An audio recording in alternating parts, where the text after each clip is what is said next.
figure out how to get off the mute. There you go. Hey, we're all learning to Zoom and Microsoft Teams, and then we come along at State there. Back when we come along, we didn't have any of this stuff to deal with back in those days. Yeah, you're absolutely right, Gilbert. None of this type of stuff, and at my age, it's getting harder and harder to figure it out. I was on a call the other day, and somebody said, "Okay, let me get my kids in here because they use it all the time." There you go. Good idea. Yeah, Bob, where are you located? Huntsville, Alabama. How about yourself? I'm still in Raleigh. I never left Raleigh after I went to State. Wow, that's amazing. That's great. Yeah, I worked for Westinghouse Electric Corporation for about 10 years in Raleigh, and did a startup software company and never left. But I used to do some work with Huntsville Utility. Wow, that's great. Yeah. What do you do in Huntsville? Yeah. I own 3 companies here. I have I retired from the Corps of Engineers, and I have a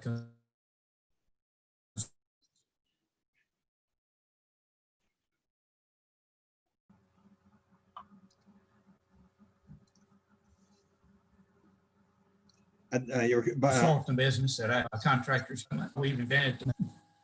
Oh yeah. Hey Mike, how are you? Hey Ed, how are you? Long time no see. I know. Now Bob and I decided that if we'd had this instead of flip charts when we come along, can you imagine what our careers would be by now?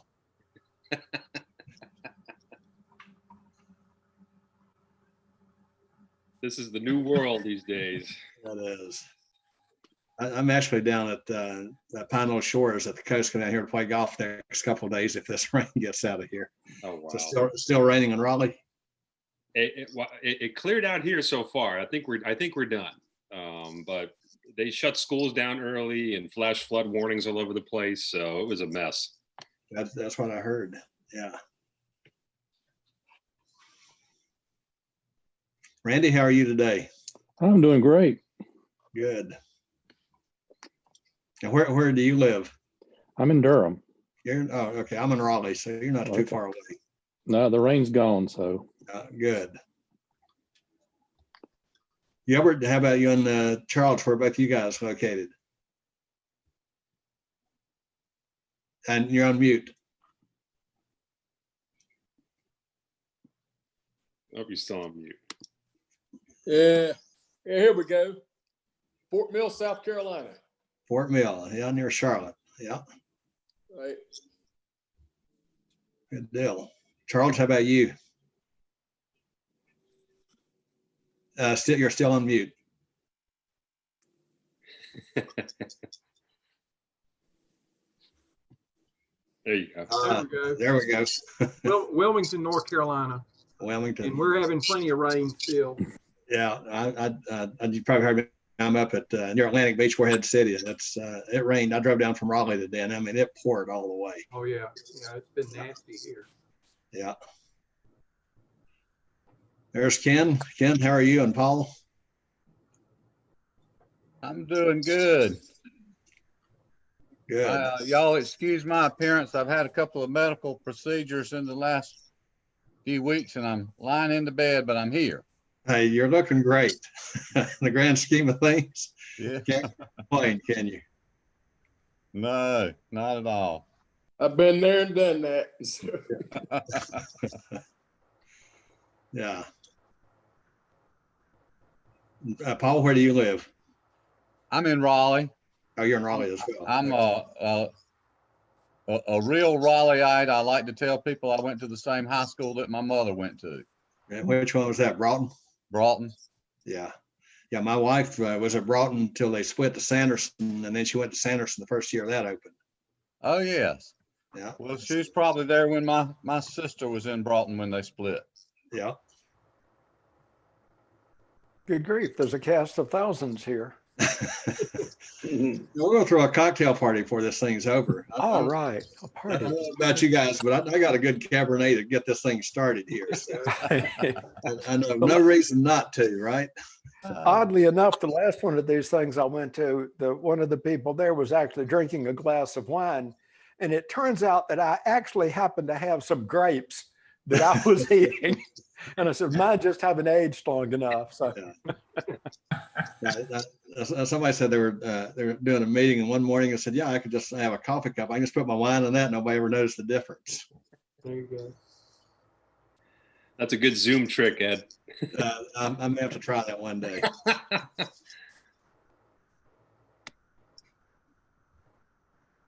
And, So Ed, did you say you were on the road driving today? No, I did earlier today. I left probably about 9 o'clock this morning to drive down to Pine Knoll Shores near Atlantic Beach, Morehead City. We have a condo here. I come down here to play golf a couple of days, and if the rain gets out of here, but it really poured just about all the way. There's Julie. How are you, Julie? Good. How are you? Doing great. morning, Great.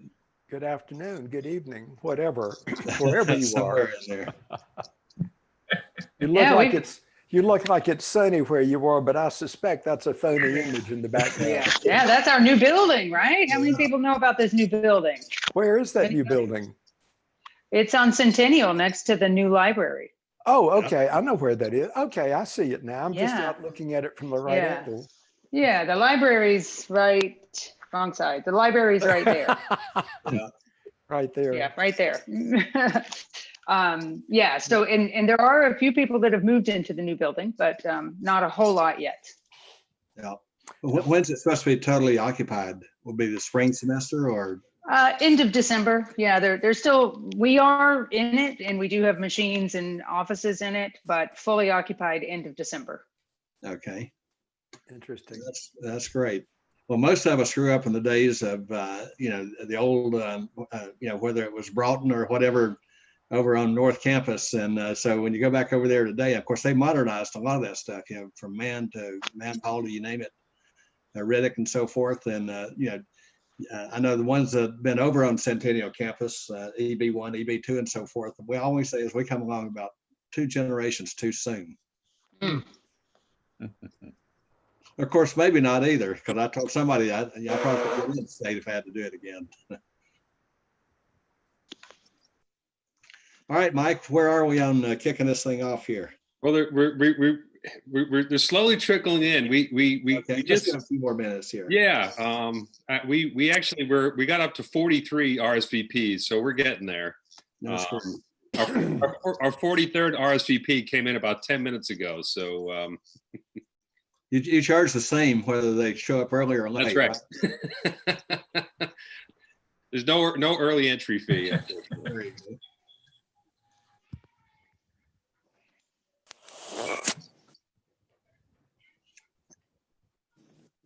When did we have that last one as a group? Was that 2 years ago or 3 years ago for the EO group? It had to have been more than 3 years ago because I was here 3 years ago and I wasn't here for it. Okay, and that's probably 4 years ago. It may have been 16. Yeah. Last one I went to was when we had Eastwood there. I mean, is it not Eastwood, but what our old department did. Professor East. Yeah, what was Professor that? Easter. Yeah. That Bill Easter? Bill, Yeah. He's supposed to be, I got an email from him yesterday. He's supposed to be here. Oh, fantastic. Yeah. Good. I was asking, I'm actually on the North Carolina Board of Examiners of Electrical Contractors as the university representative. And that's a position that he held once. So I feel like I'm kind of stepping into Dr. Getz's shoes and his shoes in a way. And they're big shoes to fill, I might add. Well, Bill was a wonderful individual and, a big influence on a lot of us. He was probably the easiest going guy I ever dealt with in the School of Engineering. And I used to tell everybody, the first 2 years, I felt like the goal was to get you out of NC State or get you out of engineering. And then once you got past that, they did everything to make sure you graduated. So Right. I don't know if it's still true there or not, but that was a way to look at it back in those days. Yeah, well, let's see, I got out of EO in, I guess that was 69. I graduated from there. And then I came back for my master's in the early 80s. And that was in electrical engineering. And Bill was the department IEEE department head, I think then. And then when I came back for a PhD in, golly, 2005 or so, of course, everything was different then. We're on Centennial then, so it was a whole new thing. I come back every 25 or 30 years, whether I need to or not. Yeah. I remember talking to my dad one time about getting a master's degree, and he said, well, son, I wouldn't want you to get educated beyond your intelligence. Well, right. There is that. There is that. Yeah. He wanted me to go to work for him. That's what he wanted. Ah, That's it. Yeah. They didn't want to pay you what you were really worth at that time, right? well, that's always been my problem, is they did want to pay me what I was really worth.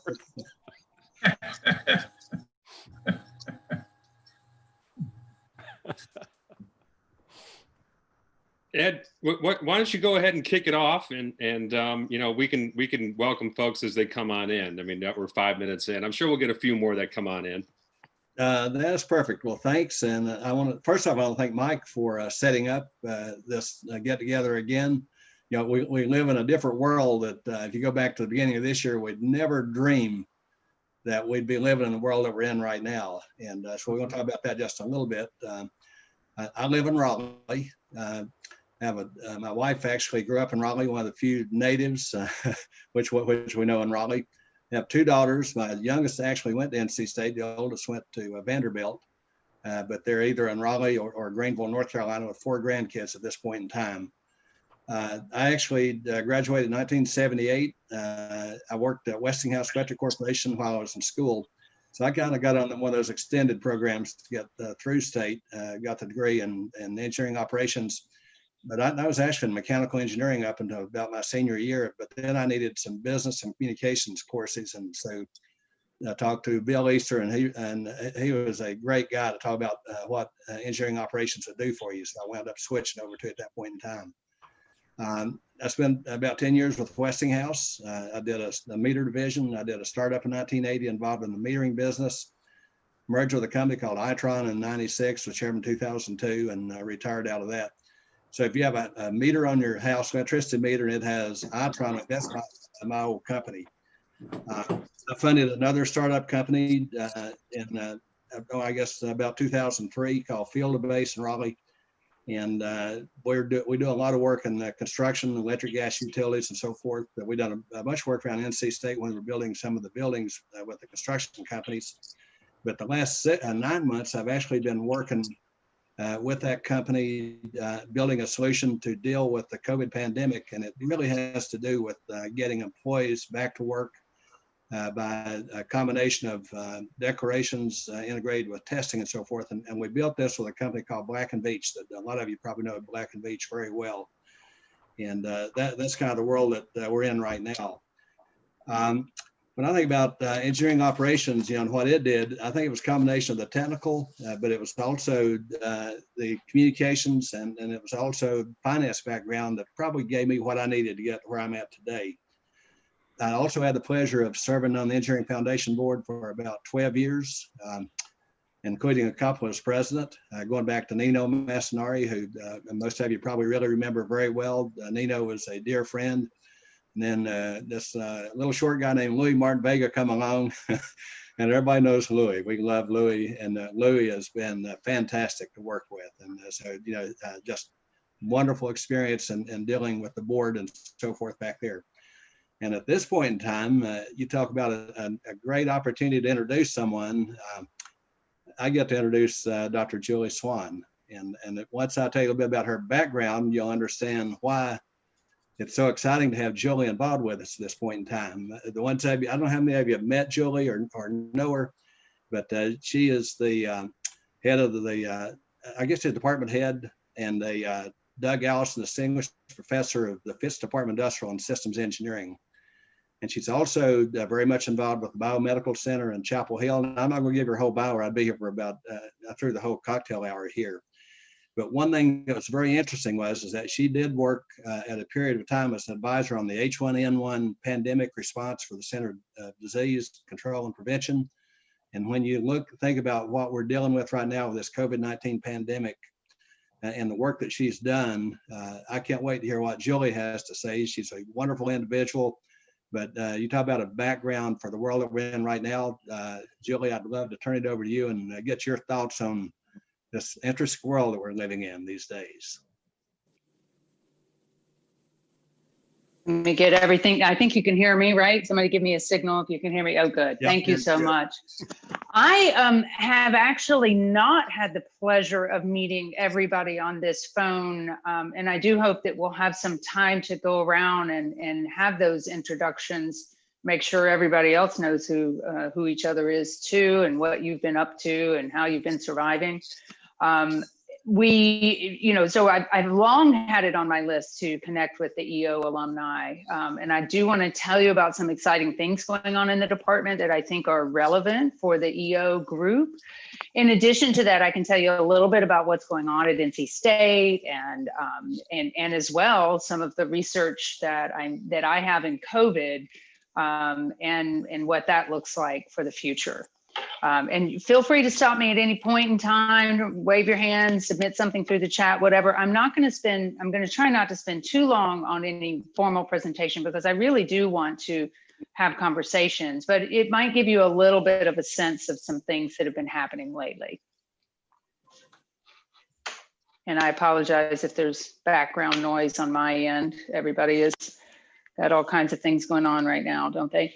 So as you probably saw, NC State made a pretty fast pivot in the fall. We opened up August. We do have a couple of ISE students. Thank you for that. And we'll make sure to introduce them as well. We opened up in August. We opened up a little bit earlier than some universities because the goal was to get done before Thanksgiving and then send students home. But we did not anticipate quite how quickly things would spread on campus. And, there were some challenges. UNC closed first. I like to make sure that everybody's aware of that, but we followed pretty shortly afterwards.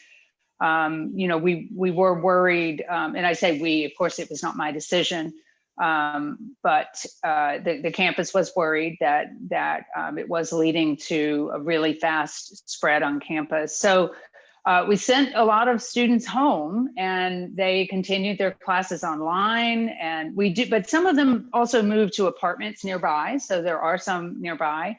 We found a way to reopen, for research and those kinds of things. And we've seen some limited movement in the athletics area. And we're trying to figure out what that new normal looks like. In the spring, we are anticipating everybody's coming back on January 19th. And we are planning to have 4,000 students in residence with another 11,000 around campus. And we are intending to keep them there for the whole semester. We are ramping up testing and doing some other things. You might not be surprised to realize that a lot of the transmission, it doesn't happen in classrooms. So, faculty were initially a bit worried about it, but it really doesn't seem that that's where transmission is happening. It's happening on weekends, just like, many other groups. The students are not alone in that. And it's not all students. We've maybe had 15%, maybe a little bit higher, who've gotten COVID so far.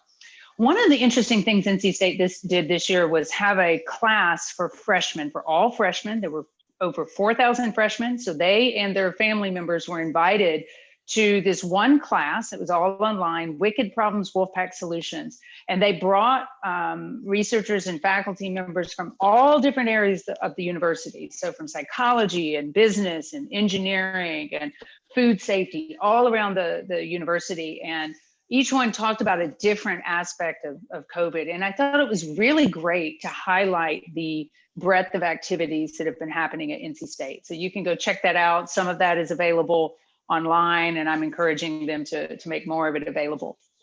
We also had NC State labs that pivoted and started making some personal protective equipment to help out the hospitals and other organizations.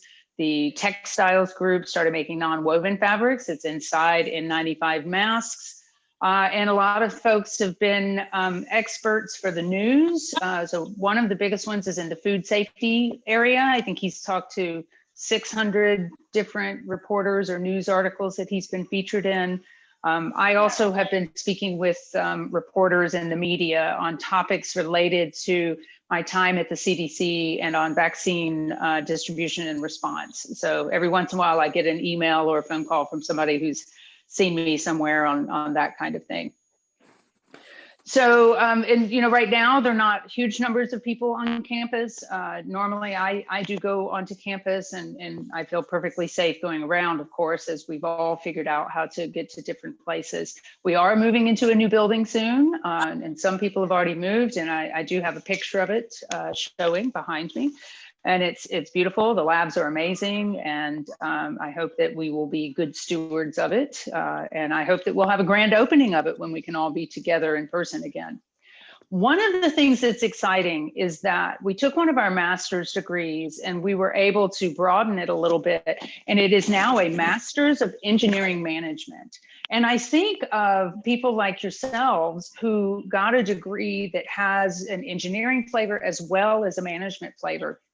And that's what we're doing at the master's level. And so Louis, our dean, had been wanting one for years. And we were finally able to make this happen by converting our supply chain engineering management degree to be a little bit more general. And we'll start having our first group of students in this version of the degree in January. And so we're really excited about that. We have hired faculty in various areas. One of those areas is data science. Of course, that's a really big area for all of science and engineering, but certainly for ISE as well. We've got some excellent students, including Curtis Conrad and Spencer Matthews, who are on with us today. And they are part of our ISE Student Ambassadors. It's a new program that started last year. Curtis started at NC State as an undergrad in IE and is now a PhD student. Spencer came to us as an undergrad, and I think he's graduating pretty soon, if I remember correctly. It feels like he just came yesterday, so I can hardly believe he's graduating already. In my time at NC State for the past 3 years now, I've had several priorities, and one is helping the department move forward in data science. We're doing a lot of work on recruiting of graduate students, especially ones who are from the United States. And then one of the other areas is engaging with alumni. So I try to get out and meet different groups and meet different individuals. It's a little bit harder right now, so we're experimenting with what different ways work for that. So I'm thrilled that you're here virtually, and feel free to break out your wine, your beer, your cocktail, whatever you might have. And I thought I'd tell you just a little bit of the work that we have going on in COVID that I've been working in. As Ed mentioned, I was at the CDC during the H1N1 response, and the CDC is one piece of the broader public health system. And it is a system, but it's not a system that always works together. There are many different government agencies, and there are companies and employers and schools and pharmacies and all of these different entities. And they are trying to figure out how to work together to make good policies around the pandemic, to make good decisions around the distribution of vaccine and those kinds of things. Now, as an engineer, when I look at this system, I'm looking at a number of different things, but I might be thinking about how to make it more efficient, right? To make it faster or lower cost. I might be thinking about how to make it effective and get the vaccine where it needs to go to the right people. And then because it is a population health perspective, equity is also something that comes into play when you look at public health types of applications. And I build mathematical models, computational models, simulations to look at these systems and answer different questions. And then this year in particular, I've also been doing a lot of work in communicating these results to decision makers like state health agencies and through the media, where you can start to influence the questions that are asked or the things that the public knows about COVID-19 and the pandemic. And these are not all by myself. There are many other researchers that I work with as well. So one of the kinds of questions that our group addresses is what will happen with the disease spread.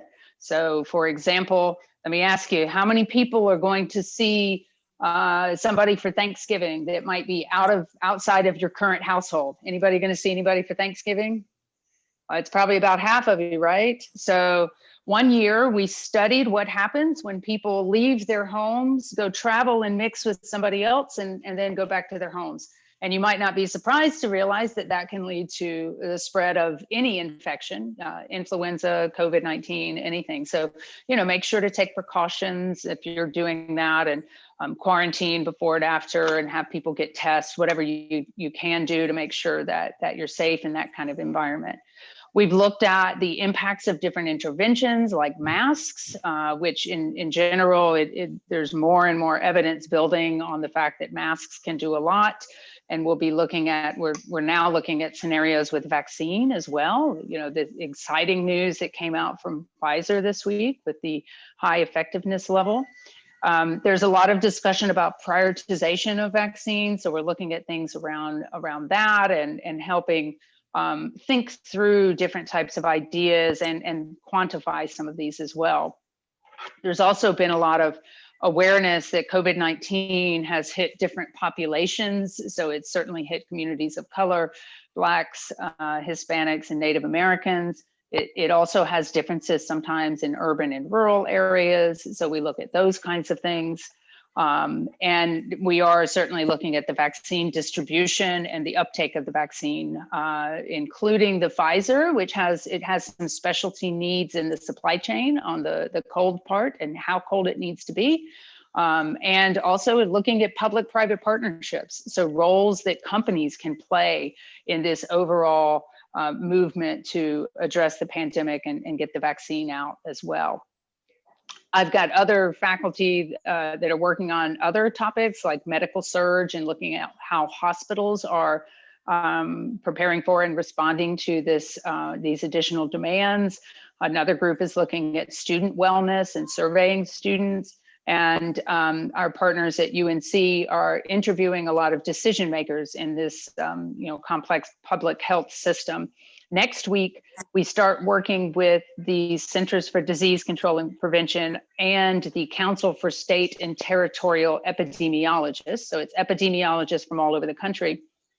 And they'll be laying out some of their challenges and questions, and we'll be, looking at whether we can answer some of those with the models that we have or expand the models that we have.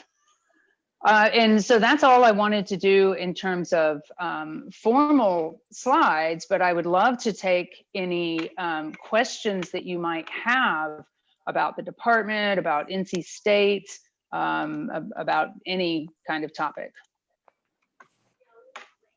I got a question. Is Tom Hodgson still there, or is he finally retired? Well, he's both. He's both retired and still there. Is that possible? Well, he was, when I got out of the industry, I was department head at Wake Tech of Industrial Manufacturing Engineering for 14 years, and he was on my SAC Tech Habit Advisory Committee. Then I left and went to state to get my doctorate and also teach over in the college education. And when I started my doctorate, the first person I ran into was over in the gym, and it was Tom. He said, well, I'd be glad to be on your committee. And I hadn't even applied yet. So I just want to make sure you're still doing okay. Yeah, he is. He did retire. It's probably been about a year since he retired, and he was still in the office 5 days a week until COVID hit. And then he went down to 3 days a week. He's doing a lot of golf right now, but he pops by my office when he comes in. So he is doing well right now. Well, good, because does he still have that back stretcher thing that he inclines on in his office? He has still, well, the last time I looked in his office, he had it. He's got to get rid of it. It won't fit in a new building. The offices are smaller. So but I think his wife said he couldn't bring it home either. So I don't know what's going to happen with it. He's got a couple of things. He's got some kind of, I don't know, brass helmet, and I don't even remember what all things, but it's a bit of a kooky flavor in his office. So, yeah. Well, I'm glad he's okay. And Rusty King is around. I don't know if any of you have interacted with Rusty King. Who else? Dick Pearson recently passed away. He was an emeritus faculty, is how I know him, but he recently passed away. Steve Roberts is retired. and I don't know who else you might know. Paul Cohen is around, the last department head. So it's, things are changing every day, but we still, faculty stick around for a while. So we have a lot of them hanging around. What other questions do you have? Is Paul still teaching? Paul is still teaching. He is. He teaches an undergraduate class in manufacturing and product development, and he teaches senior design, and he's been very active in planning the building. I'm really grateful for all the work that he has put into that and kept doing even after I returned. That will be part of his legacy that he should be really proud. Yeah. I was going to ask you, when you were at CDC, Joey, did you work with Dr. Fauci, or was he around back in those days? No, he was not at the CDC. I think he was at NIH and doing HIV work, or if he was at the CDC, I did not work with him. I did, so there is some discussion about Tom Frieden sometimes. You see him sometimes in the news. He was the last CDC director, and some people think he might be called back in. I did meet Director Frieden a few times and briefed him on some of my work. I'm sure he wouldn't remember any of that, but I did interact with him. But I never did interact with Fauci. I look forward to it in the future, but I don't know when. Well, you may have that opportunity with what's going on right now. Maybe. I don't know. It's. I'm going to ask one more question, and I'll let everybody else from there on.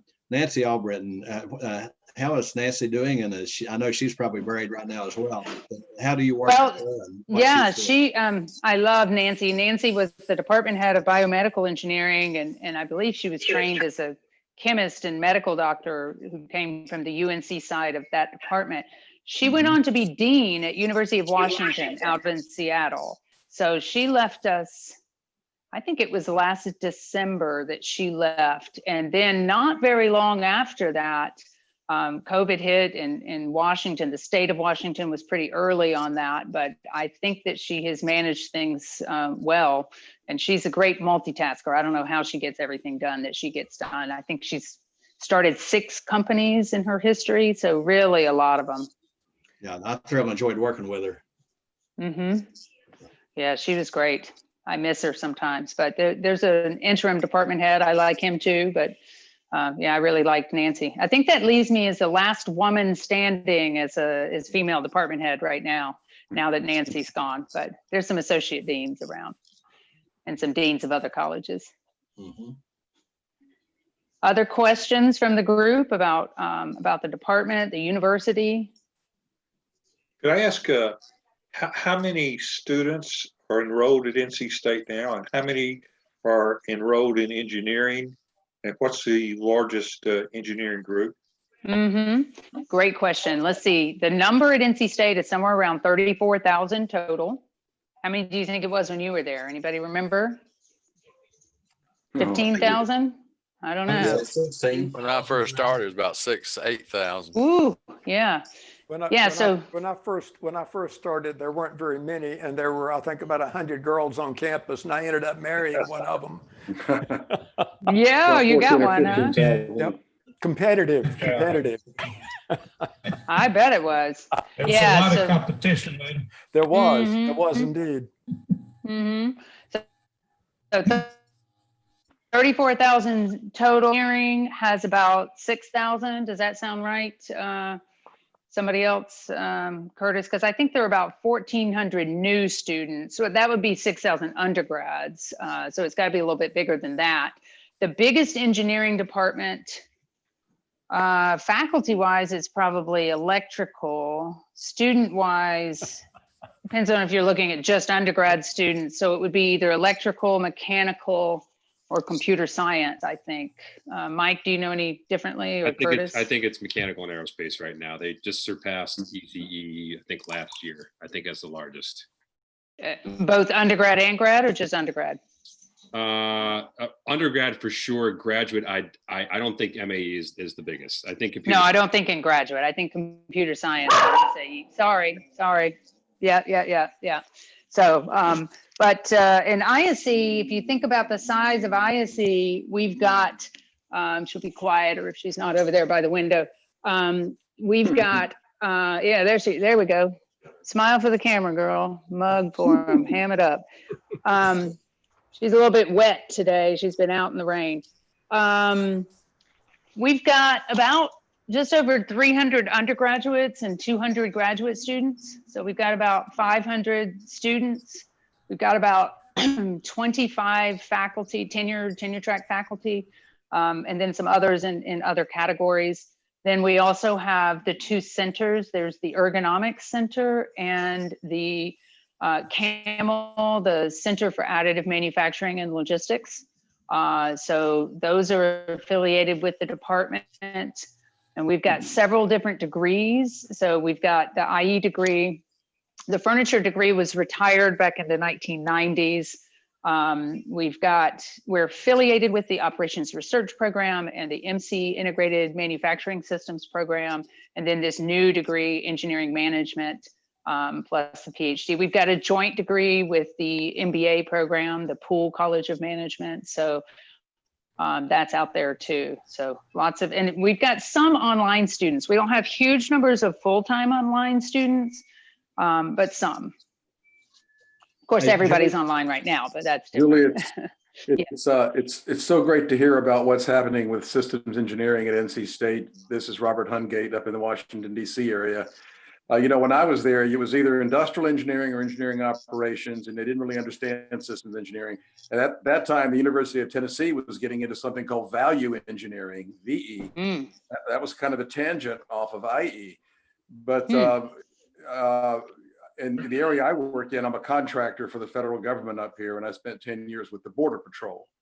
And I began to appreciate how important systems engineering was, and I was on the team that developed the border wall.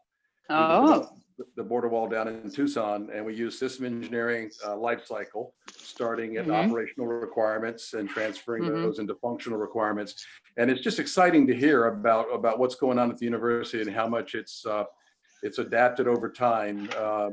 Because system engineering is very underappreciated, but it's really starting to take off in the federal government now as well. And we have full teams of system engineers. I'm with the Drug Enforcement Administration now. The same thing was true at the Border Patrol, and so it's great to hear what's going on. I wish I could get back and spend some time on campus and tour the new building. It looks wonderful. Yeah, well, maybe next year, right? Maybe sometime later in 2021, after you've had a chance to get your vaccine and we get everything under control. We'd love to have people to tour the new building. Yeah, there are all kinds of new areas going on, both in ISE and in other. You probably hear about machine learning and artificial intelligence. At the end of the day, those are just algorithms. So, excuse me 1 second. Sorry. So those are happening. That kind of work is happening in ISE as well as in other areas as well around the university. When you were at the CDC, did you know John Araujo? I work with John now. He was at the CDC. By any chance? I don't know. Do you know what group he was in? I think he was in the data modeling and the simulation group. Yeah. It's going to be a little loud in here. I might have to take my computer in another room. I'll have to take a look at it. That's too funny.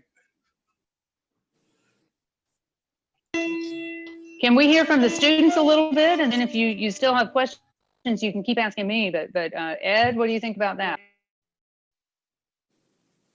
Yeah, I think that's a great idea to hear from the students. Also, I was going to ask you, Julie, what's the impact has the pandemic had on our international students? That's a great question. It's been, it's a real challenge. Just a second, I'm going to go to the other room. This is reality, folks. It is. Dogs barking, kids jumping around, piano playing. We ought to be thankful we can do this instead of having a plain old telephone call. Right, I love it. In fact, my classes I teach at Wake Tech, I'm adjunct there because I just can't get out of the traces, and I got to have the reins around me. Lean manufacturing, but I like doing, even though I'm 3 miles from the main campus, I like online classes because I'm doing the same thing right now that I'm doing with you guys and stuff. So I'm just thankful for computers and the internet and stuff. Yeah. Right, they changed everything. So you asked about international students. There are two things that have happened with international students. I think that one's coming from some countries are a little bit worried because we have a lot of virus circulating in our communities, and they or their families are nervous about coming into this environment. Then also when the government had shut down embassies, our international students couldn't get interviews to get visas. And so many of them did not join us in August. And it's potentially a big financial hit for the university because graduate students are one of the things that helps pay the bills because we do get funding that's based on enrollment at the university. That we do not know if that those numbers will go back up or not go back up. So we are, sort of looking at various scenarios that would involve, trying to pivot with fewer financial resources and, fewer students altogether. That is another reason that this engineering management program is exciting because that one is likely to be appealing to domestic people who are either working engineers and are may want to deepen some of their technical knowledge, but get some of these softer skills that are so important across many different industries. We're also partnering with the military. We've got a veteran who's a PhD grad who's working to help recruit students as well. So, but the university as a whole has probably lost between $50 and $100 million for various reasons, including when you sent students home, they got a refund on their housing, and they got a refund on their parking and their food. But we have a lot of staff. I mean, our staff and faculty are fixed costs. You guys know about costs, and you can't just, you're not allowed to just fire faculty because that's how the rules work. And those money, it's really separate, auxiliary services and the academic side. So all of the universities are struggling with this. UNC has actually had a bigger hit because their hospital has also had a hit. So, but universities all over the country are struggling. I think some of the smaller private ones will likely have to close their doors at some point. That the large public state universities will find a way, but there may be.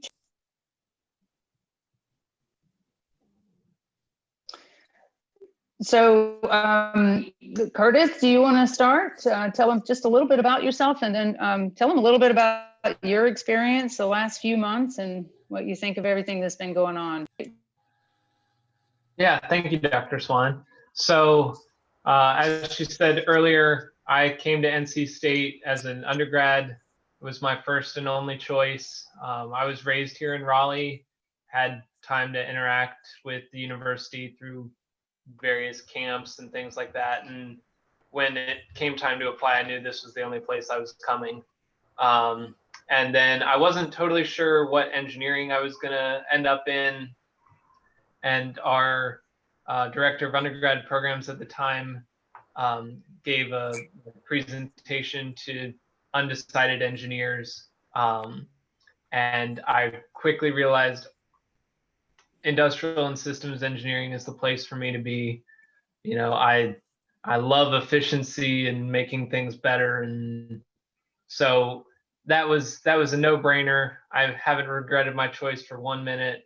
So much so that I decided to do an accelerated master's degree, and then they just convinced me to stay on and get a PhD. So I'm now in my second year of that, and as far as dealing with the impacts of the coronavirus, it's been a challenge for sure. I remember when we first started hearing about it, all of my friends and I said, nah, we'll be fine. Nothing's going to happen. And, continued classes as usual. And then spring break came and, we had to rapidly shift to online learning. For me, I've been very fortunate. I have a living space that gives me a little bit of extra room, so I don't feel too trapped here when I'm, sitting in front of my computer all day long, attending Zoom lectures. but I would say it's definitely been a challenge, missing out on the collaborative environment that you get when you're inside the halls of the building. I also actually over the summer taught one of our undergrad classes, and teaching online is a challenge unto itself. And I think, was that Walter who was saying he was adjunct faculty at Wake Tech? Yeah, that was me. I just can't stop. Yeah. I mean, I just keep like I just keep getting drugged back in. I just like being around students and stuff. Yeah. Well, I mean, I'm sure you know the teaching online is you lack so many in-person interactions that you come to just expect, that you're just so used to as part of the student-teacher dynamic, right? Things like yeah, because like last summer, I just had to have something to do. So I took an online chemistry class that was an intro because it couldn't have a lab with this past summer. And he had 2 nights a week from like 9 o'clock to like 10:30 open office hours. And there's about 40 people in the class, but only about 10 or 12 came regularly. And it was just fantastic just being able to see people with at least see a person with a picture on them. So yeah, but if you think it's tough taking a class online, think about having to convert from a hybrid class to a combo hybrid with the online stuff, and then do everything online where you would normally do like a 2-hour lab during the week. And all of a sudden that was interesting. Yeah, for sure. I strongly suspect that I'm the only person on campus that the transition caused no problem at all for. And the reason is about 3 years ago, we missed a number of snow and ice days. I was teaching ECE 305 in the spring semester, and I decided that that just was not good. And I went out and spent a reasonable sum to set me up a home recording studio. Overhead document camera, Wolf Vision, the editing software, the laboratory, the studio grade camera, the surroundings, the light, everything. And when this happened, I just moved it home. So was that was a recent thing, Leonard, or were you ahead of the curve? Oh, well, I was ahead of the curve. This happened with me about 3 years ago because I didn't want my students to miss snow days. And so what I did is I just would record the lectures. We were already using Moodle. That was before MediaSite was available. And so it was just easy. And the class that I was teaching had a distance component anyway. And the ones I'm teaching now, which is 587 and 585, both of those were distance components anyway. So it caused me absolutely no trouble at all. So I've got to be the only person on campus that this still didn't really bother at all. And besides that, I've got my cat here to help me. Does the cat help or hurt though, walking on your keyboard? Well, you've seen the little picture of the little girl sitting in front of the camera with the laptop, and the cat's got its butt up to the camera. And it says the third day of distance education, Kristen's cat got her kicked off for 3 days. So Spencer, that can be a problem. But another thing, Julie, we are over at, I'm a part of Freedom. My area of interest is power quality. And, but I'm one of the 3 or 4 people that are a part of the EPSI program. That's the Master's Program in Electrical Engineering. And that has actually a management component to it. We're teaching a 2-semester capstone project that is the first semester sets up a project, and the second semester we have groups of 2 or 3 graduate students actually do the projects. As a part of that, there's also a course that I'm teaching on engineering economy, which is totally unknown to electrical engineers. They have never heard the word dollar as associated with a project. And my background from EO kind of put me in the position to be able to teach that course. And besides that, I was the founder of one of the founding partners of Stanford White. So when I came back to state, actually in my old age to start a PhD, I was kind of the logical one to pick that up. I'm wondering if there may be something that we in Freedom can do to combine with some of the courses that are the business type courses that you're doing in your program, if there's some commonality there. Yeah, I wrote that down to look at it later. We can certainly talk about that. Okay, I'll give you a call after this next week sometime and see if we can sit down and talk about some things to perhaps get some commonality there, because there's good material. The course that I'm teaching, the business course, is called The Business of the Electric Utility. And when it started out, it was essentially how utilities worked and how they were regulated and how they made their money. And it's kind of morphed into a course that the first 2/3 of the course is essentially engineering economy. And the last part of it is a little bit about the utility. But that's starting to have an industrial engineering sound to it. Yeah, it does. We'll have to talk about that. Okay. Let me pivot to Spencer. I lost where your picture is, Spencer. Are you there? I'm still here. Where maybe you went off there you are. Okay. I'm still will here. you quickly introduce yourself and tell them what you want to do when you graduate? Just give them a little bit of info. Sure. Yeah. So I'm Spencer. I'm from Kinston, North Carolina, just about an hour and a half east of Raleigh. So like Curtis, raised in the area. My whole family went to Chapel Hill, though. I'm the first generation NC State student, so big Wolf Packer, go Pack. So like Curtis, I just kind of found industrial engineering when I got here, fell in love with it. And so it's been 3.5 years now. I'm graduating this semester. I'm very excited. And then also like Curtis, I'm in the accelerated master's program. So I'm starting on my master's degree in the spring, and then I'm projected to finish that in December of next year. Fantastic. So you're not really leaving us, Spencer? Not yet, not yet. Good. We'll get you a little longer. Ed, did you want to have a chance for other people to introduce themselves? I saw that some of it was going on in the chat box. Yeah, I'd love for him to, but I want to make one comment to Leonard. Leonard, I'm glad you mentioned the Freedom Center.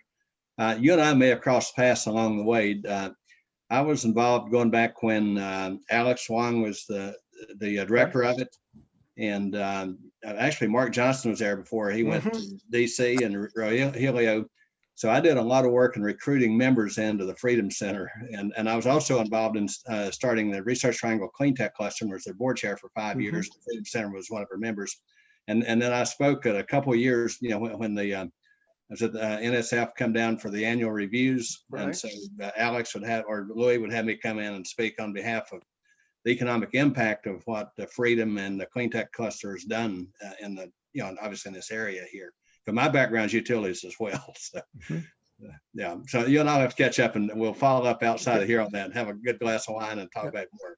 Right. But one of the things that I got tasked with is one of the last the NSF reviews. I was put in charge of doing the economic analysis for the solid state transformer. Yep.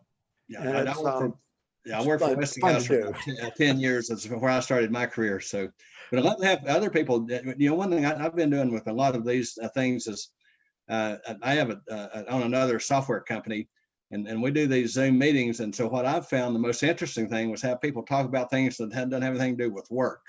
What are their personal things? And I learned more about some of my employees through this than I've ever done in staff meetings and the normal things you do. And they're much more interesting, by the way. So much more. I'd love to share things on part of it is how's this pandemic impacted you and your family, and what do you guys do for I won't say total entertainment, because travel is off the table right now for a lot of us. We've had to cancel trips. We changed our lifestyles totally, but we're going to survive and come out at the end of the day. But love to hear just what how some rest of you are dealing with the pandemic right now. So totally open. I see Paul's got his hand up. Yeah, go ahead, Paul. Yeah, I was wondering if I could take just a minute and I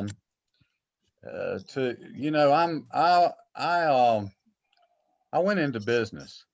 I graduated in EO in the production control sequence and took industrial engineering courses and loved them. But I graduated in 1977 and I went straight into sales. I had worked while I was in school at A.E. Finley and Associates, and they sold construction equipment. And we sold pavers and excavators and rollers and asphalt plants and concrete plants and rock crushing plants. And what I wanted to say is my background in industrial engineering was fantastic around the equipment. And when I went to factories and saw things being built, I understood the manufacturing processes, and I, could look at equipment and see the weaknesses and and make suggestions and things.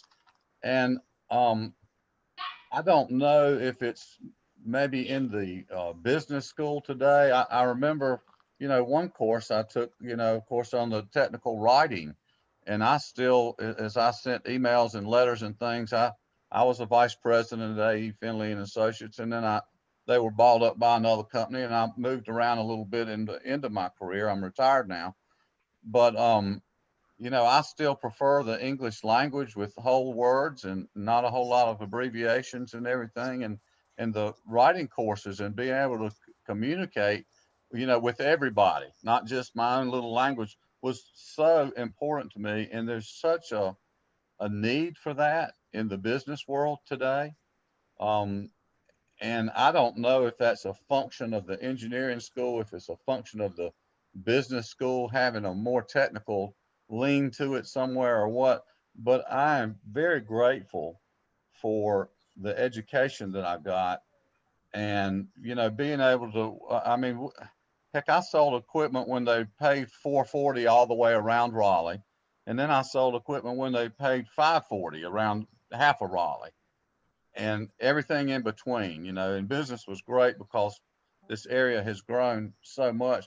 But to be able to sit down with contractors and look at their drawings and go over things with them and make suggestions on how best to do this and how best to do that, and sort of be a consultant was very effective in sales.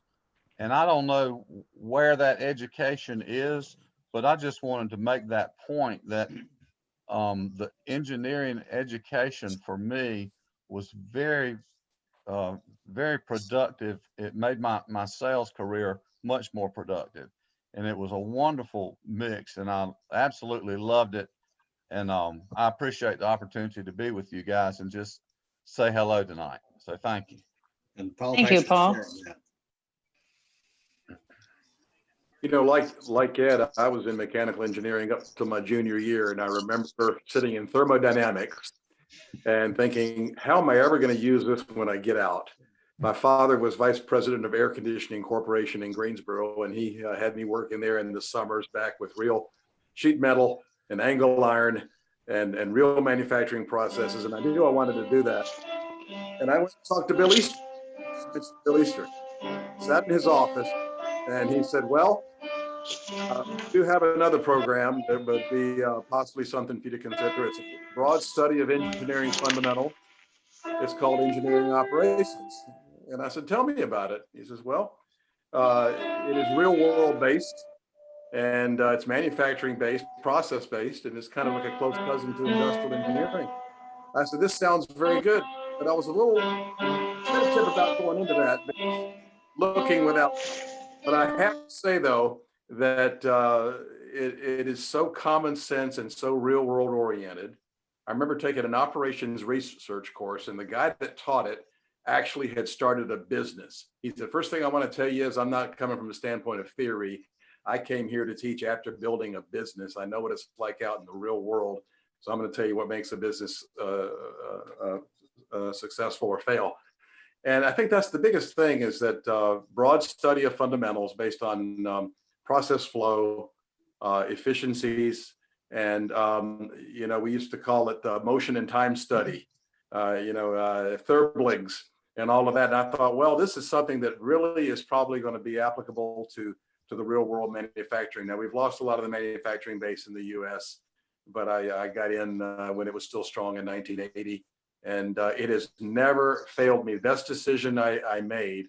I don't regret having taken electrical engineering under L.R. Herman with his handlebar mustache there, and having to take the differential equations and all of that in Daniels Hall and in Harrelson, which I'm sure is not even there anymore. I think the round building that we used to spiral around to take math classes has been torn down, my goodness. But having been in the semiconductor industry with Mitsubishi in Durham, and having worked for Pirelli Fiber Optics and been on the high end of worldwide manufacturing, I look back after 42 years now, and I do not regret a single part of making that change. Nothing to knock mechanical engineering, but when you get out there, and my dad used to say, when you get to the grocery store and you're getting ready to pay for your groceries, they don't want you to give them a poem. They don't want you to give them a theory. Yeah. And one thing about what we do, Ed, is, it's real stuff with a machine tool out on a manufacturing floor with maybe, safety shoes or a hard hat, and real design drawings, and putting real products on a pallet and shipping it out your shipping dock. And the customer has to be satisfied with it, or it's going to come back for a quality error. And I spent 30 years in quality control as a certified quality engineer. And, it warms my heart to hear your stories and to hear how successful and folks have been, and how you've enjoyed what you've done. That's what it's about. Anybody, we can always work somewhere and trade hours for dollars, right? But it's about enjoying and looking back and saying that it's been so rewarding. And so, God bless all of y'all. And so I've got to drop off. My wife's telling me dinner is ready and it's getting cold. But this has been great. I hope to be able to do one in person in the future as well. All right. Now, Bob, and thank you so much for the comments there as well. And I can absolutely relate to you as well. I couldn't remember why I took some of those courses, but I got through them anyway. It made me realize back to that old intro class we had over in 1 hour intro that we had in Burlington Labs way back. Mm-hmm. I can't remember what it was called, but it's one of those survey classes, I guess it was. Oh, good old days. I remember, Bob, you mentioned Harrelson Hall. I was actually in Harrelson. The first semester classes were taught. Wow. And here's the odd thing. I was actually in Harrelson. The last semester classes were taught because I took an audit. A math course is an audit. And so I was in the last class, and somebody actually heard about that. And I spoke at the decommissioning ceremony for the building right before they tore it down. So I saw Harrelson from beginning to end, literally the 50 years or whatever that it was there. I was there in fall of '63 when it opened. Now, my best memory of Harrelson was we were all there at the end of the Vietnam War, and every time you had a big exam, kind of somebody calling a bomb threat, we'd enter the damn building. Yep. Bomb threat. Harrelson was also somebody mentioned some of those earlier courses. I took some of those courses, but I didn't believe them. Harrelson was also great for a skateboard until you got to the bottom. Right. Well, right. I'll probably give my age away, where we had to write flow charts in Fortran and take them over to the lab and turn in your cards with a rubber band around them. And then come back later on and get your job when they put it through the chute in the door there. And at the bottom, it used to say like 0.25. That was the cost that it took, the rolled up cost that it took to run that job on probably a computer that took up about half of that room. Yeah, that was old Nelson. Does anyone remember right, Nelson? Yep. Nelson. Does anyone remember the old IBM 1620 that was upstairs on the second floor of Reddick? Oh yeah, I remember. Okay, that was the first computer that I used. In 1974, one of those things came up on state surplus, and I put a bid on it and I bought it. Wow. I brought it home and put it in my basement over on a place I lived in on Six Forks Road. And in 1970, probably 1973, I expect I had the very first personal computer in Raleigh. It took up most of my basement, but I got it working again. That was probably 1 or 2 steps after either ENIAC or Brainiac. Yep. I still have one of the little cards from it, the little memory cards with the magnetic core memory. That card is about so big by so big by so thick. It's 168 bits. on that car. Yeah, I was at Mitsubishi Semiconductor in Durham, and we were making semiconductors over there in the early 80s. And there was a big celebration because we had the 1 megabit dynamic RAM chip. I thought Right. a million memory cells. I used to look under the microscope. I couldn't believe there were 1 million memory cells on one piece of silicon. Yep. We thought we'd never beat a 1 megabit chip.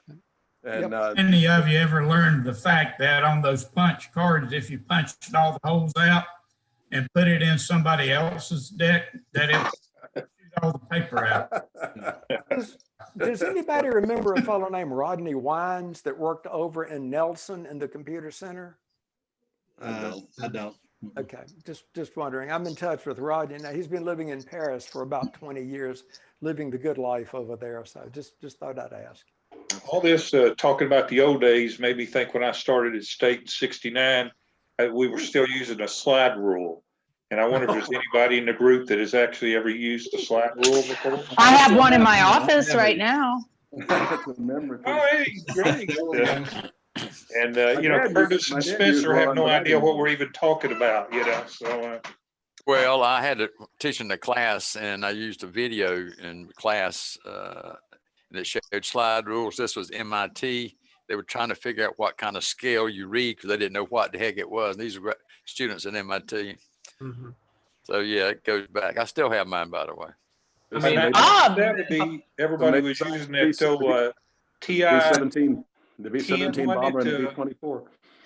Yeah, the all I do is add and subtract, multiply and divide, and it cost me $100 to buy that thing, you know.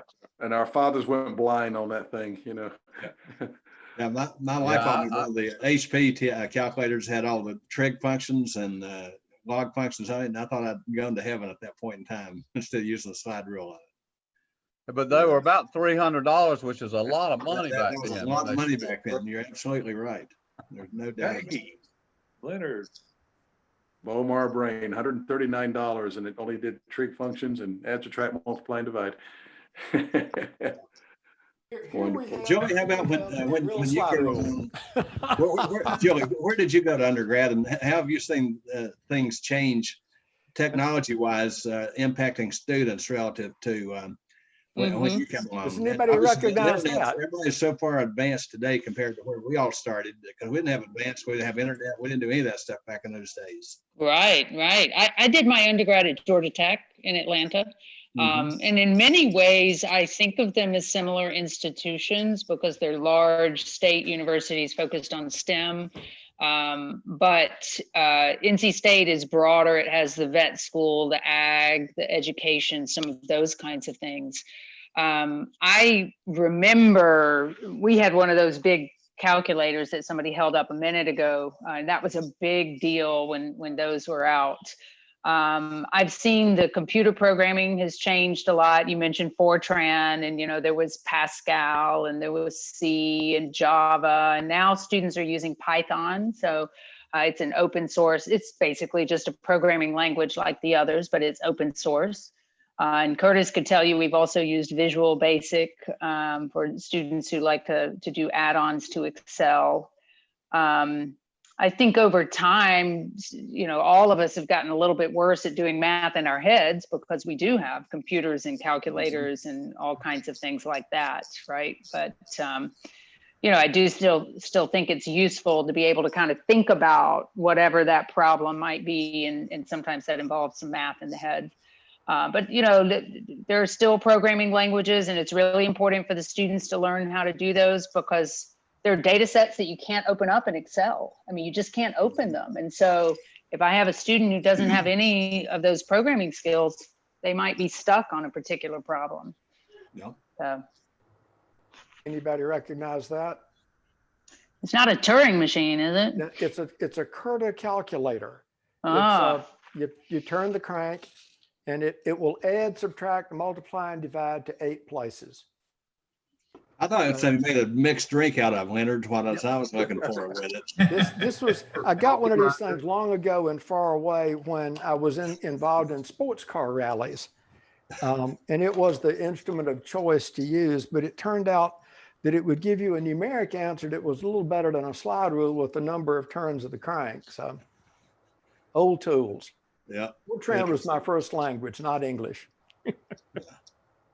Well, you appreciate this. I took computer science 101. Actually, my background, I started out at Clemson in 1969, transferred to NC State, and I almost went to Georgia Tech, Julie. I lived in Atlanta in the summer of 1970, Cleveland Avenue. I worked up in Sandy Springs building apartment houses, a summer job. And everybody said, who would move that far out of Atlanta to start with?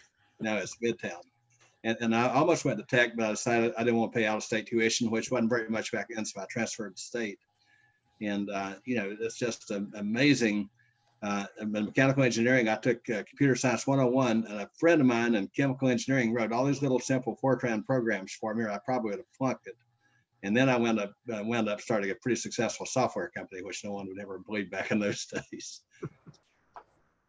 But mine was all around, power flow, and I understood the fundamentals of electric utilities and active and reactive power and power factor and a few things like that. So I wrote a lot of code in Fortran and handed it off to someone. Says, don't worry about what you're doing. Just take this code segment. It'll do what we need to do.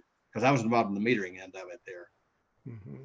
Yeah, important skills. I think another way that things have changed a little bit is there are more women. I think our undergraduates are 40% women in industrial engineering, and the PhD students are 35% women, something like that. The masters, it's a bit lower, but can you imagine?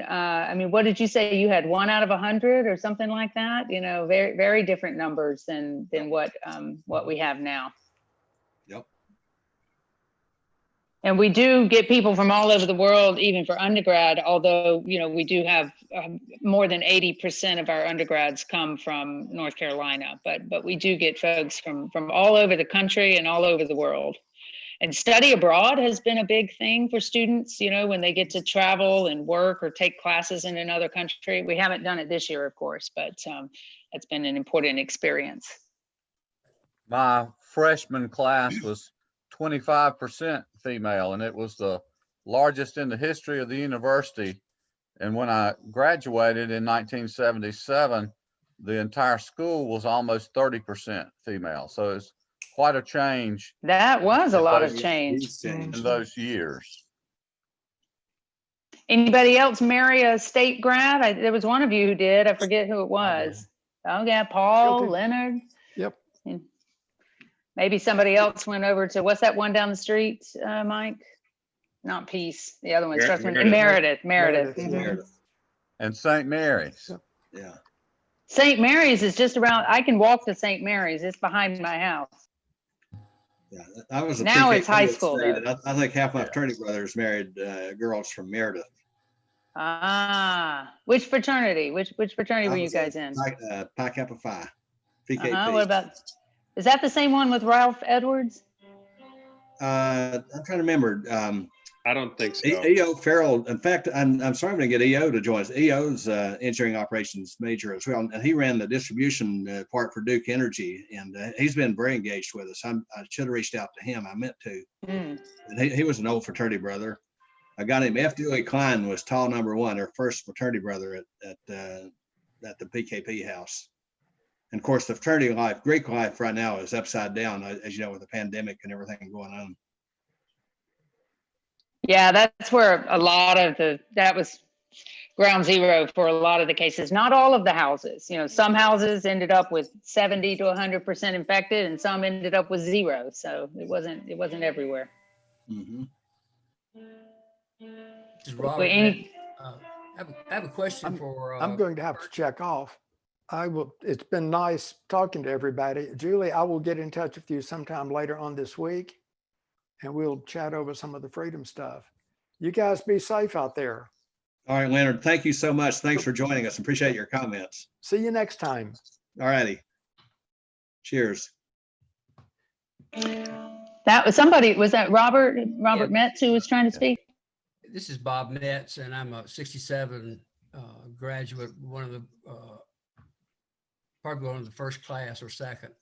But I had for Curtis or Spencer, when I was at State, it was unusual to get an engineering degree in 4 years without going to summer school or going 4.5 years. It was tough. What what is it today? How many hours do you take? And is it common to graduate in 4 years? Yeah, so I would say that officially, I think the degree is right now at 122 credit hours, maybe. Dr. Swan, is it 124? I think it's closer to 127 or 128. Well, It's not that high, is it? It was way over 130 when I was at state. Some, you had to average like 18 hours a semester. Yeah. Yeah, so you don't have to average quite that many. The standard is usually 16 to 17 semester. You can do it in 4 years, but I would say that many students don't for a variety of reasons. A lot of it has to do with students taking co-ops or adding a minor. So we have a lot of students in our department who go and take a semester off from school to go work full time. And I think that's a really, even though you don't get done in the traditional 4 years, it adds so much to your experience. I certainly co-op. Spencer, I believe you co-opt as well. No, I was supposed to this semester, but it got canceled. Oh.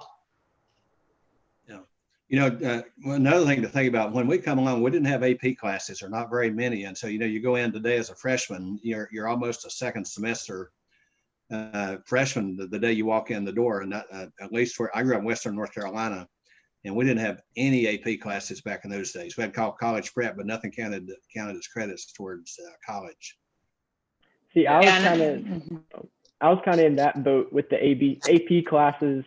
And so I'm graduating in 3.5 years with my bachelor's and half of my master's. So that's great. And Spencer, did you do a study abroad? I went over the summer. Mm-hmm. Where'd you go? I went to the Czech Republic, over to Prague after freshman year. Yeah, that's a good point about AP classes. I would say that more of the students who come from cities have a good number of AP hours, and in rural areas, there's still maybe not quite as many. Yeah, I was fortunate to have a good private school in my area that had several APs, but it was only my GEPs. So I still had to take I still had to start from Calc 1 and Physics 1 and all that. So now we have some students who are double majoring and getting certificates and minors. And I think part of it is because they're coming in with some of that credit. Yeah. All right, Julie, I have a question for you. As we go forward, what can we do to help you? Ooh, great question. Well, I definitely want to make sure to stay engaged with the EO community. And so this is a start here, and figuring out what might be another kind of thing, whether that's another Zoom meeting and we spend some more time letting people talk a little bit more, or whether there's something else. One of the things we were doing before the pandemic is we were doing smaller dinners, 6, 8 people, something like that, which gives you a little chance to get to know people a little bit better. As we roll out this Masters of Engineering Management, I think that, there could be some insights that some of you might be able to provide there on the curriculum or partners or other kinds of things. So, and I see a couple of you nodding. So that's definitely something that, that I would love to see, engage with the EO community. Julie, Bob Starling here. I received my master's degree in engineering management from the University of Alabama here in Huntsville. They had both a live class and a video class, and due to my travel requirements, working for the Corps of Engineers, I wasn't able to attend the class, but I was able to take it remotely. And I learned an awful lot. Graduated about 15 years ago, I guess, with that master's degree in engineering management, and it helped me a lot. The basis of EO with all the economics helped tremendously, as we've already discussed here. But that really focused me, and I highly recommend it. I certainly do. I think it's a great idea to move forward with that program. Thank you so much, Bob. One thing I'd encourage everybody to do, I don't know how many of you know Louis Martin Vega. Louis is one of the most dynamic guys. He's a dear friend. But if you haven't been around Louis, if you want to get excited about state, just hang around Louis a little bit. And I've had the pleasure of working with him for quite a few years. I'd also encourage you, the Dean Circle, and right now, probably if Louis needs support with the, loss of students, loss of funds and so forth, it's probably more critical now than it's ever been in terms of where they spend the money, relative to scholarships and professorships and those type of things. But I would encourage, and I'm not on the development staff, I'll assure you that. And Julie or Mike didn't ask me to say this either, but I would really encourage you to consider the Dean Circle if you haven't already joined it, but really get plugged in and stay involved, because you got a couple meetings and Louis around and the rest of the team there, and it makes you appreciate what state did for us. But now is the most exciting time I've ever seen around state. Now this year may be an exception with the pandemic, but it's such a different world than we've come along. I was there like you guys in the early 70s. And it is such a different world today that, I don't have to go back to school again. Fortunately, I never will. But I've been excited to be involved with the School of Engineering over the last, I don't know, I went off the board probably 6 or 8 years ago. I can't remember exactly when I was on it, and went off, but I was on it for about 12 years. But getting involved with it has probably been one of the most rewarding things that I've done, because I spent most of my life flying around the world. I have 7 million miles on American Airlines and probably that much on a few others scattered around dealing with utilities around the world. But probably the most rewarding thing was getting re-engaged with the school and working with Louis and the department heads. You talk about Paul Cohen to you name them. I had the pleasure of working with all the department heads, and I'd encourage all of you to do that if you have that opportunity. Thanks for that, Ed. Yeah, I think that's a great point.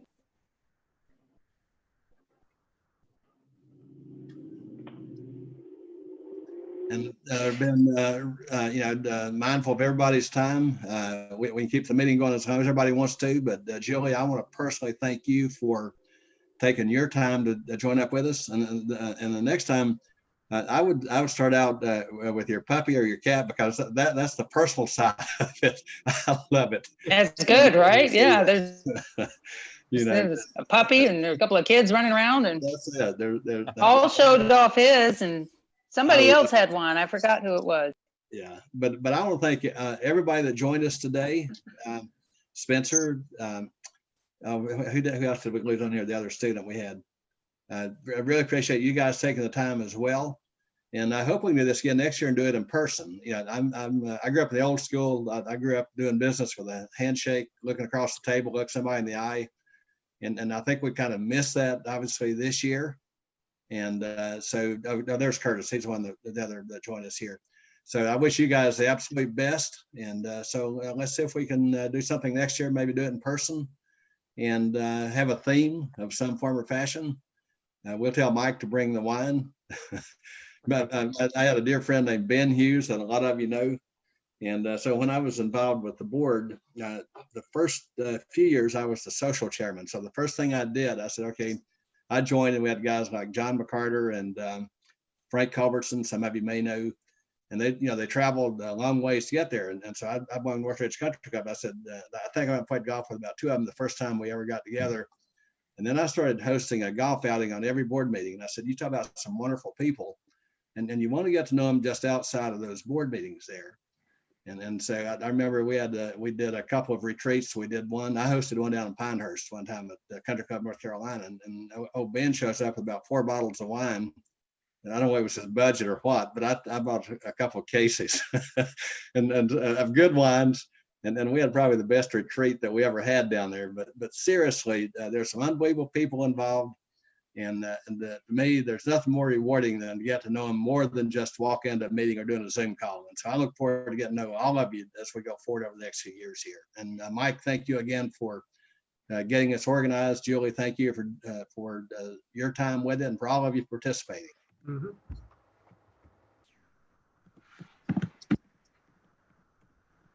And Ed, thank you, because I know you made some phone calls or sent some emails and helped rouse the troops. I appreciate that. Well, delighted to. We got a great group, and so we just look forward to getting back to more normal. We're all living with the pandemic right now, and it's changed our lives within our families. Think about our football team and everything else that we love doing as part of the Wolfpack Nation. We want to get back to doing that again soon. That's right. And we're not going to wait a year to do a reunion, especially not when it's this cheap. No. And But I I will look bring forward, the wine. I look forward to Julian doing something in Fitz Hall. Yeah, Ed Fitz was on the board with me. He's a dear friend, and so he's another guy that I can't wait to get engaged with him again at state. You know, he had the winery out in Napa Valley, which I think he wound up selling, and but he is another Princeton guy that all of you need to get to know as well. That's right. I don't even think he's gotten to tour the building since it's been turned over to NC State. So Yep. Yeah, but he is around. We see him sometimes. Yep. Any other comments from anybody else? And you know, anybody that get a chance to share some of your stories and so forth? Yeah, we didn't hear quite as much from Charles and Fred. Gilbert maybe. This was a talking about the engineering labs. This was the sand casting I did back in the late 70s. Nice. The weld and all those things. And yep. Also, sometime late in the 70s, I took a craft center course with NC State, learned how to homebrew. And I made beer in the dorm room. And I'm 40 years later, I'm still making beer. So that's probably my most lasting. Excellent. The chancellor also likes that. You sure you weren't going pot in the dorm room back in those days? No, nothing like that. But,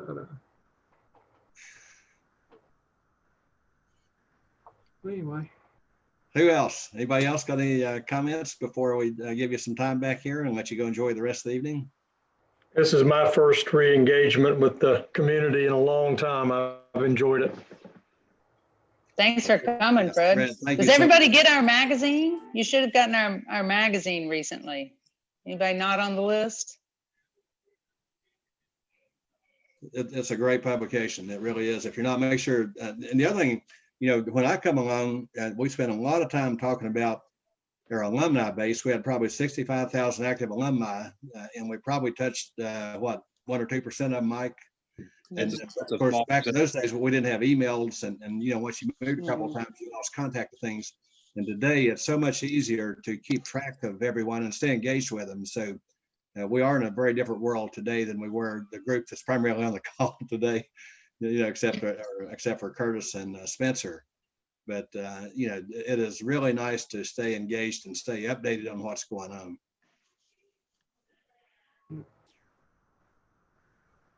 Mike, do you want to have any parting comments? No, I just thanks everyone for joining, and Ed for being a great host and moderator, and Julie and Curtis and Spencer. Thank you so much for making this a good reunion. We haven't done it in a couple of years, but hopefully it's the start of something good, and we can get back together in person next year. And you know, look forward to, you know, having a drink and shaking some hands the next time, as opposed to doing it virtually through a screen. But thank you so much, and just, you know, keep supporting as best you can, and don't ever hesitate to reach out to us. And you ever want to come by campus and take a look around, hopefully in the spring, we'll be here, and we'll be happy to do it. Yeah. Well, again, thanks to everyone, and everyone be safe, stay dry. I think the rain is about to get out of here, hopefully. And we look forward to Julie to supporting you as you go forward with what's going on here. All right. Thanks a lot, all. All righty.